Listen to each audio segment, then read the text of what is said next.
This past Sunday, I went on a walk in the woods with my friend Sandy near her house in Black Forest.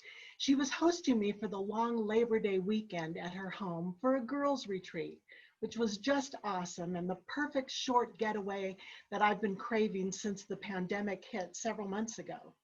It was late in the afternoon and we had already walked quite a ways in the area around her property when we discovered Bennett Hill Monastery's Labyrinth. Now, it wasn't planned, nor was it something I thought I'd encounter that day, but when the choice to enter in or not presented itself, I went over some quick pros and cons in my mind and decided to enter in. The experience turned out to be the highlight of the weekend for me because it gave me an opportunity to literally and mentally be in a place I don't normally go to in my everyday life. Reflecting on it just after completing the labyrinth, and now as I'm sharing my thoughts with you, gives me the chance to almost experience it again and to solidify the meaning of the word I heard in my mind during the walk that day. What is a labyrinth? Labyrinth is one of those ancient sounding words that you think you've heard before and you know what it is, but you're not really sure. Is it a maze or something else? Interestingly, a maze is a multi-cursal puzzle, giving you choices in path and direction. Think of a maze in a cornfield. You get to choose where you go.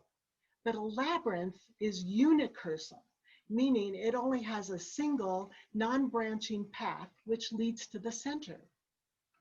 Walking the labyrinth for me can be summed up in an acronym I made up myself. DEAR, DEER. Discover, enter in, experience, and reflect. Discover. How did we discover the labyrinth in the first place? It was already there along the path we were walking. I didn't know it was there, but Sandy did. She wasn't necessarily leading us toward it, but when she noticed, she asked if I wanted to give it a go. Along the way, we had our eyes out and looking for interesting things, and this turned out to be one of them. Enter in. As soon as we discovered the labyrinth and my friend asked if I wanted to walk its path, I had a choice to enter in or pass it by. In an instant, my mind came up with questions. Well, how long would this take? Since it was near the end of our walk, it was late in the day, and the air quality wasn't great due to all the fires in the area. Would I get anything out of it? Would I do it right? On the other hand, this was our retreat weekend, where our theme was relaxation and rejuvenation. Plus, the labyrinth was beautiful. I quickly decided to say yes and enter in. The experience.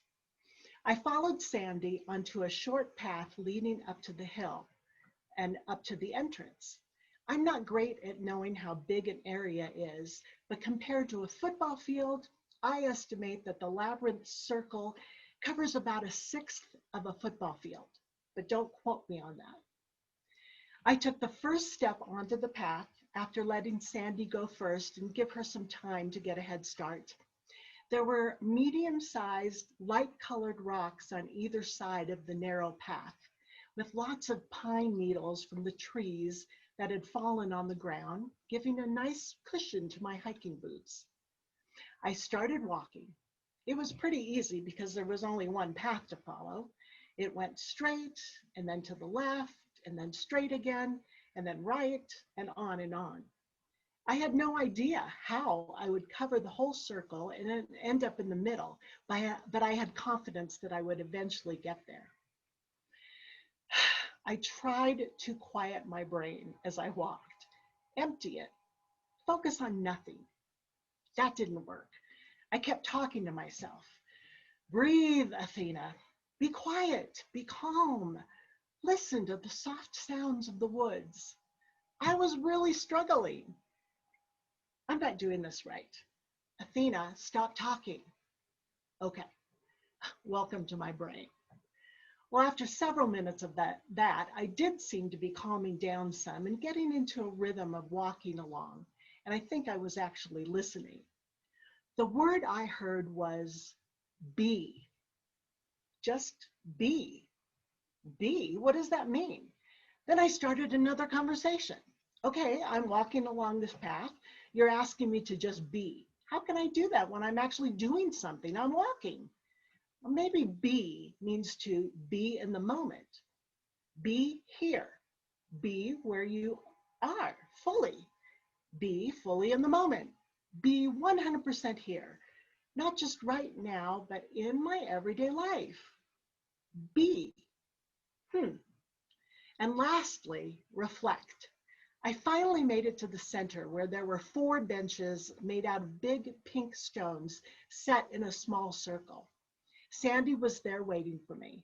We reflected on what we experienced, and I told her about the word be and a second thing that I saw rather than heard.